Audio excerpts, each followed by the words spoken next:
Opening China to Pyramids. The Pyramid Lobby was successful in helping to elect George W. Bush and to strengthening its position in Congress. Yet before that happened, Amway also faced an immediate and existential economic need for geographic expansion.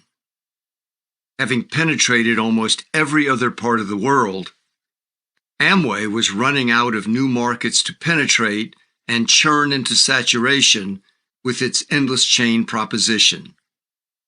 Lobbying to both Democrats as well as Republicans would be required to open the largest of all new markets, China.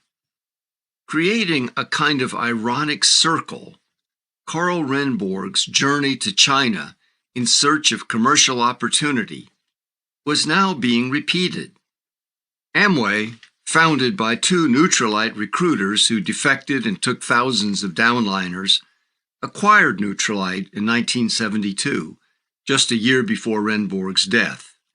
Mittinger and Castleberry's plan, that Mittinger jokingly predicted would sign up, quote, everyone on Earth, had indeed spread worldwide, but China, the most populous of all nations, had been out of reach due to politically imposed trade restrictions.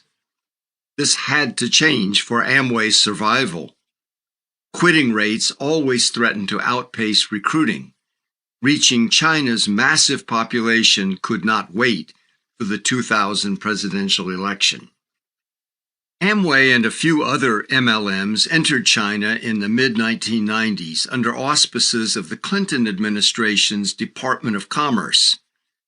Avon was one of them, and was still employing a more traditional direct selling model. Predictably, to those few who understood the nature of MLM, introduction of the American-invented endless chain system immediately provoked a recruiting mania in China among hundreds of thousands seeking the legendary unlimited income. It was followed by their inevitable losses, which only generated more MLMs, each claiming to possess the holy grail of individual opportunity, the explosive promise of capitalism newly introduced to China. In an intensely compacted time frame, and lacking the cultural and financial background on which MLM had been built in the U.S., China was reenacting MLM's American trajectory. Large American MLM companies, the first ones in, dominated, but many new ones were rapidly forming, each a replica of previous ones while claiming to be unique.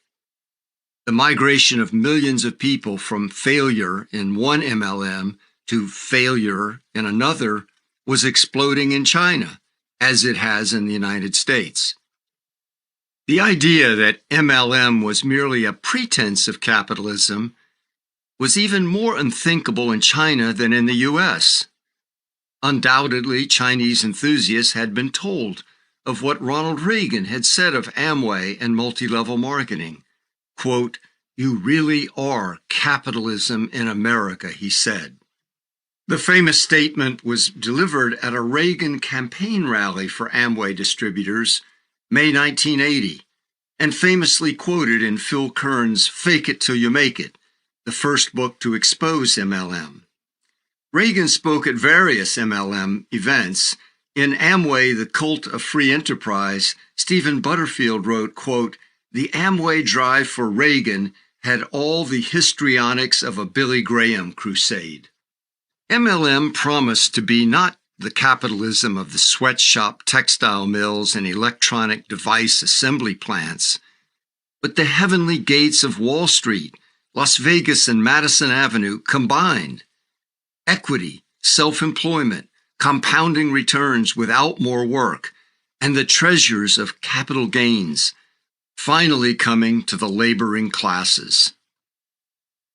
But MLM's hallmark, massive and orchestrated rallies, and the cultic character of the new business alarmed the Chinese government, a centrally controlled system that imposes a single ideology on the entire country.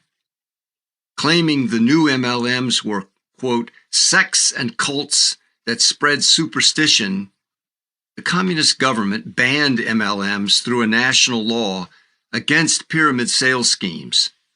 Riots immediately broke out in some provinces among tens of thousands of newly recruited MLM followers, frantic to gain the wealth MLM promoters had promised, or at least to recoup the investments they had already made.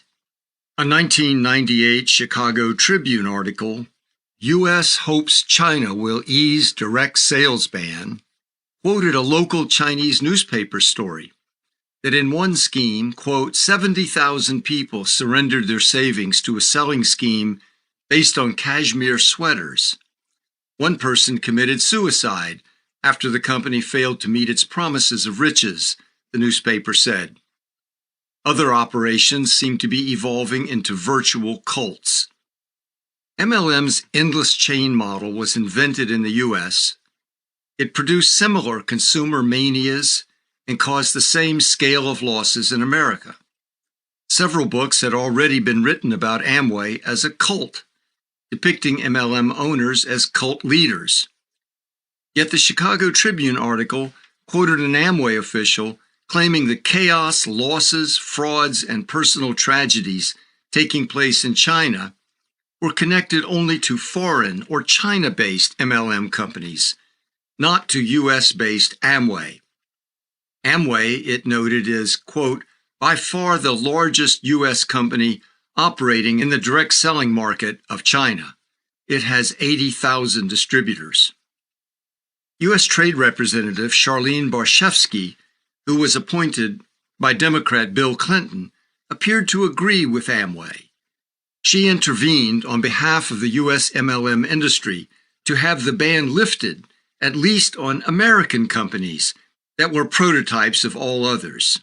Quote, U.S. companies have $120 million invested in the direct selling market and provide incomes to 2 million Chinese, she stated. The Tribune article did not explain, and Barshefsky did not cite data or evidence as to how MLMs were providing, quote, incomes to 2 million people. It did note, however, the vast majority of that total investment in the new business was made by only one company, Amway, with $100 million invested, including a $30 million plant in Shanghai planned. Acknowledging the direct assistance from the Clinton administration in an April 9, 1999 press release, Steve Van Andel, son of one of the founders, welcomed reports of U.S. and Chinese governments' cooperation and expressed gratitude specifically to Clinton's trade representative, Charlene Barshefsky. China